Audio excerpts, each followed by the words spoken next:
4 जनवरी 1980। वर्तमान राज्य अधिकारी ही भविष्य राज्य अधिकारी।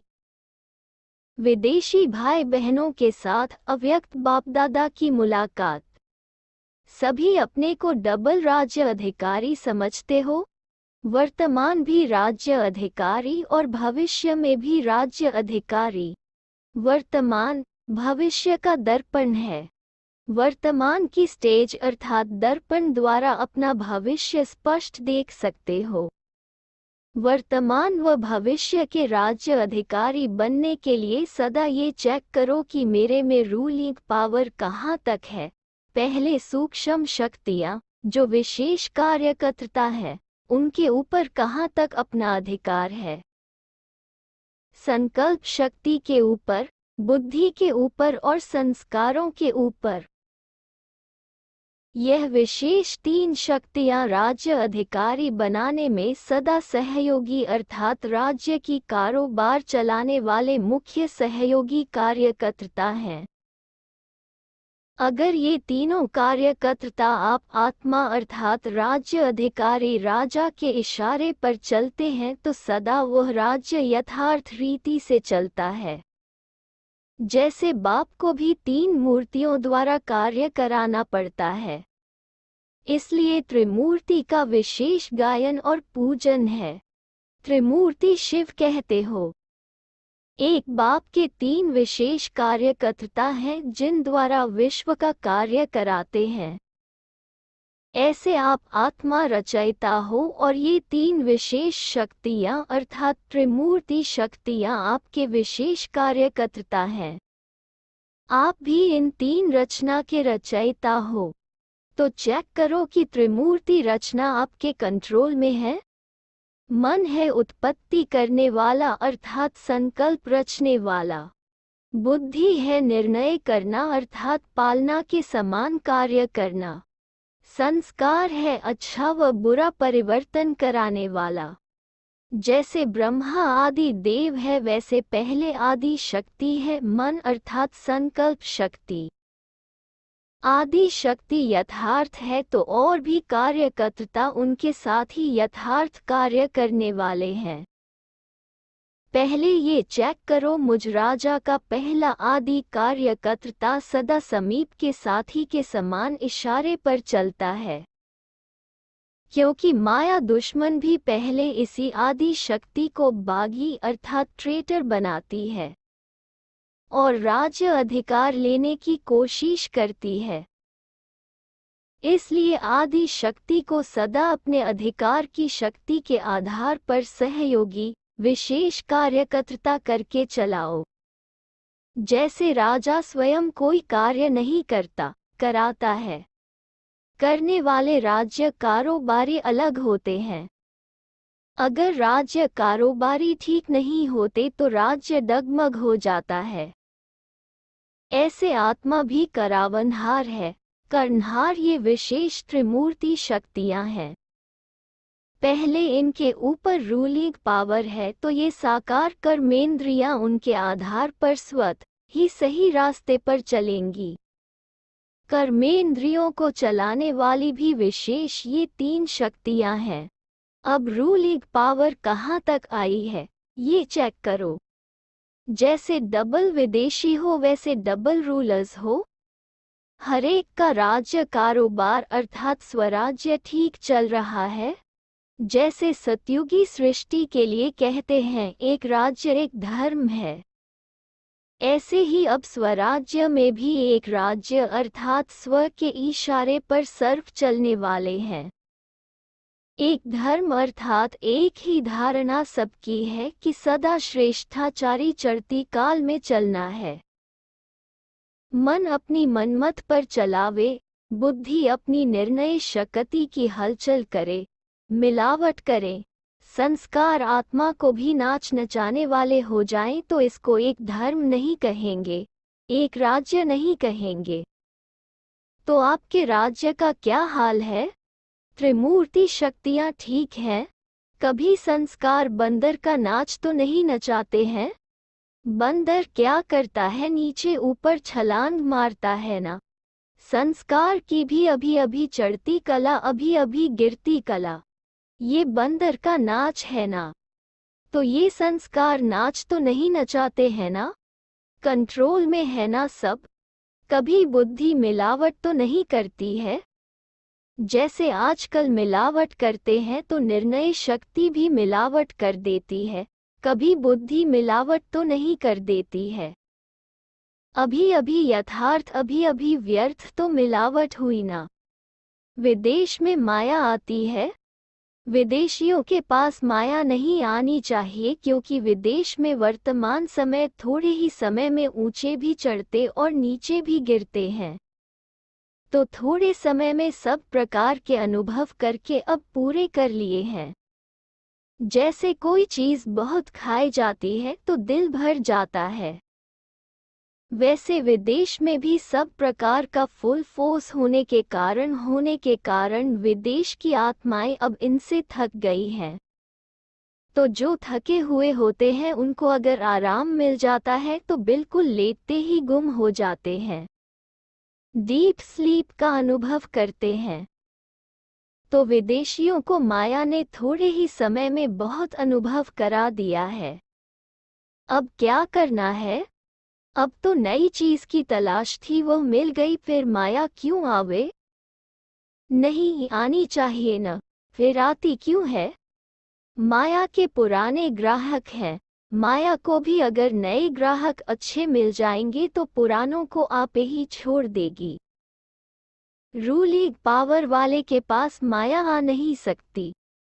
माया जहाँ देखती है कार्यकर्ता सब होशियार है, अटेंशन में है, तो वहाँ हिम्मत नहीं रख सकती।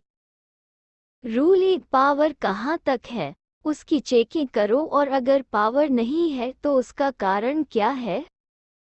कारण को निवारण के रूप में परिवर्तित करो। कारण खत्म हो जाना अर्थात माया खत्म हो गई। माया का मुख्य स्वरूप कारण के रूप में आता है।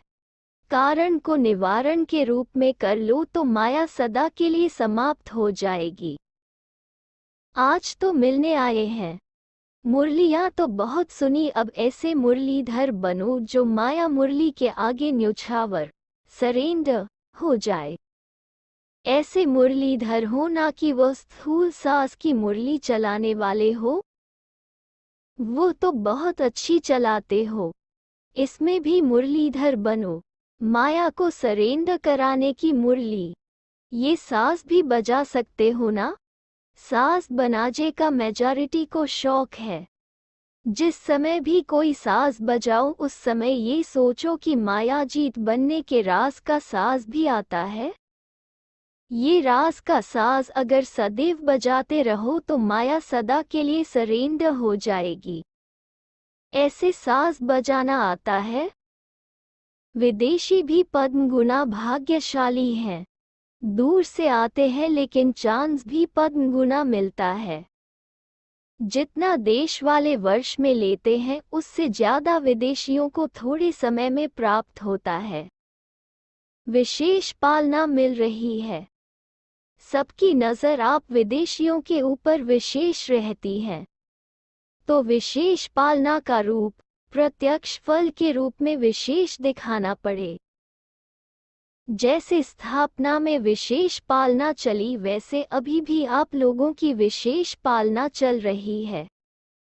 तो पहले पालना वालों ने उस पालना का रिटर्न सेवा की स्थापना की। अब आप लोग क्या करेंगे? सेवा की समाप्ति करेंगे और संपूर्णता का व प्रत्यक्षता का नाम बाला करेंगे। विदेशियों को ही समाप्ति की डेट फिक्स करनी पड़ेगी। पहले वालों ने स्थापना की डेट फिक्स की और अब आप लोगों को समाप्ति की डेट फिक्स करनी पड़ेगी। अभी सबका इंतजार आपके ऊपर होगा। बाप दादा से पूछेंगे कि विनाश कब होगा तो कहेंगे विदेशियों से पूछो।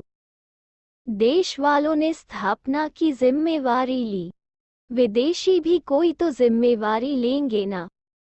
है भी विदेश विनाशी और भारत अविनाशी, तो भारतवासियों ने स्थापना का किया और विदेशी विनाश के कार्य में विशेष निमित्त बनेंगे। भारतवासी बच्चों ने यज्ञ की स्थापना में अपनी आहुतियां डालकर स्थापना की, यज्ञ रचा, और आप लोग फिर अंतिम आहुति डालकर समाप्त करो, फिर जय जयकार हो जाएगा। अब जल्दी जल्दी अंतिम आहुति डालो, सब मिल करके एक संकल्प का स्वाहा करो तो समाप्ति हो जाएगी। इसकी डेट कब बताएंगे? ये डेट बताना। एक बार मधुबन में फिर से आए, विनाश शुरू होगा तो सदा के लिए आ जाएंगे। इसलिए तो यहाँ बड़ा हॉल बना रहे हैं। सिर्फ वायरलेस का सेट अपना ठीक रखना। यहाँ की वायरलेस है, वॉइसलेस की वायरलेस। तो वायरलेस द्वारा आवाज़ आपको पहुँच जाएगी कि आप आ जाओ। अगर वायरलेस सेट नहीं होगा तो आवाज़ भी पहुँच नहीं सकेगा, डायरेक्शन नहीं मिल सकेगा, स्थूल साधन द्वारा आवाज़ नहीं आएगा। वॉइसलेस बुद्धि ही यह अंतिम डायरेक्शन कैच कर सकेगी। इसलिए जल्दी जल्दी करेंगे तो जल्दी समय आ जाएगा। पहले तो पावरफुल माइक तैयार करो, जिस माइक द्वारा आवाज़ भारत में पहुँचे, और फिर जैसे उनका इलेक्शन होता है तो एक दिन पहले एडवर्टाइजमेंट साधन सब बंद कर देते हैं। पीछे वोटिंग होती है तो पहले तो माइक द्वारा आवाज़ फैलाओ तो वो भी साइलेंस हो जाएगी, फिर रिजल्ट आउट होगी। अभी एडवर्टाइजमेंट माइक कहाँ तक तैयार किए हैं? पहले आवाज़ फैलेगा, फिर ऐसी डेड साइलेंस होगी जो यह आवाज़ फैलाने का पार्ट भी समाप्त हो जाएगा और फिर परिवर्तन होगा। अभी तो पहली स्टेज चल रही है ना, पहली स्टेज में टाइम लगेगा, दूसरी में टाइम नहीं लगेगा। Australia party. ऑस्ट्रेलिया के सर्व बच्चों में सबसे बड़ी विशेषता क्या है, जानते हो? ऑस्ट्रेलिया वालों का जो दूसरे धर्म में पार्ट बजाने का निमित्त मात्र समय था, वह समय अभी समाप्त हो गया। इसीलिए अपने धर्म की पहचान मिलने से सहज और जल्दी आ गई और फिर औरों को भी निकालने की बहुत उमंग है।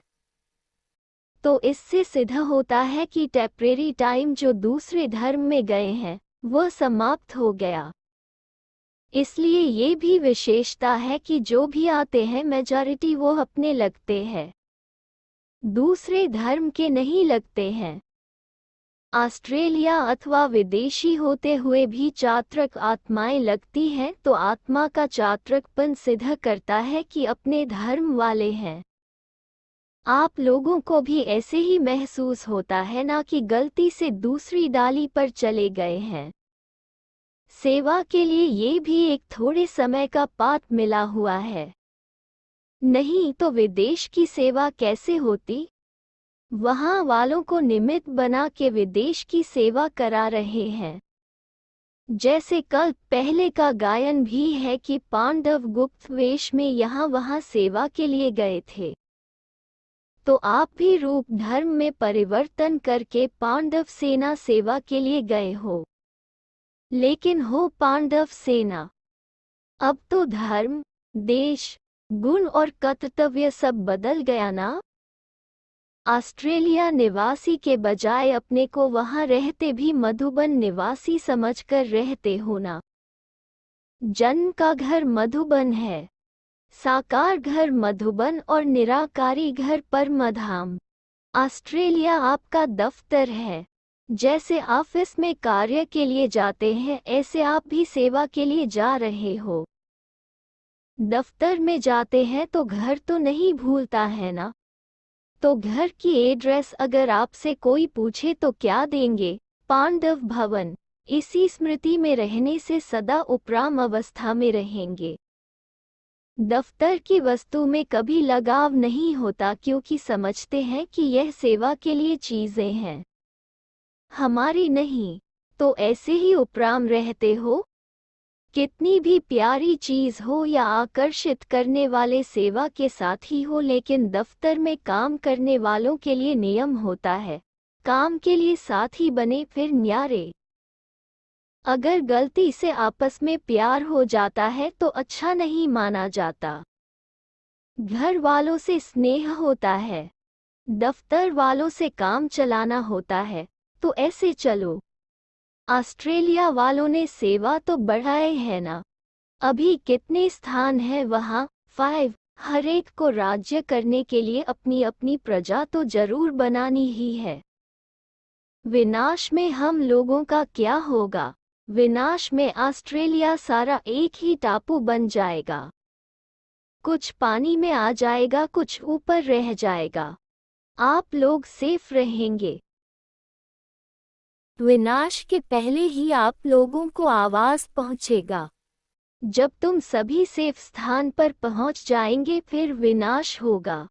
जैसे गायन है, भट्ठी में बिल्ली के पूंगरे सेफ रहे। तो जो बच्चे बाप की याद में रहने वाले हैं वो विनाश में विनाश नहीं होंगे, लेकिन स्वेच्छा से शरीर छोड़ेंगे, न कि विनाश के सरकमस्टांसेस के बीच में छोड़ेंगे।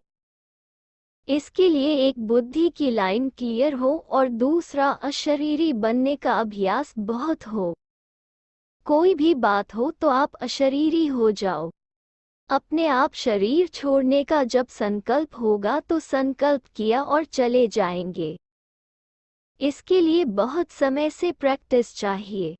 जो बहुत समय के स्नेही और सहयोगी रहते हैं उनको अंत में मदद जरूर मिलती है। ऐसे अनुभव करेंगे जैसे स्थूल वस्त्र उतार रहे हैं, ऐसे ही शरीर छोड़ देंगे। सारा दिन में चलते चलते बीच बीच में अशरीरी बनने का अभ्यास जरूर करो। जैसे ट्रैफिक कंट्रोल का रिकॉर्ड बचता है तो वैसे वहाँ कार्य में रहते भी बीच बीच में अपना प्रोग्राम आप ही सेट करो तो लिंक जुटा रहेगा। इससे अभ्यास होता जाएगा। आप लोगों में ये भी एक विशेषता है कि जब चाहो नौकरी छोड़ सकते हो, जब चाहो कर सकते हो। निर्बंधन हो, सिर्फ मन और संस्कारों का बंधन न हो। वैसे देह और देह के धर्मों से फ्री हो। आधे बंधनों से पहले ही फ्री हो, बाकी थोड़े बंधनों को याद और सेवा से खत्म कर दो। सभी हाई जंप लगाने वाले हो।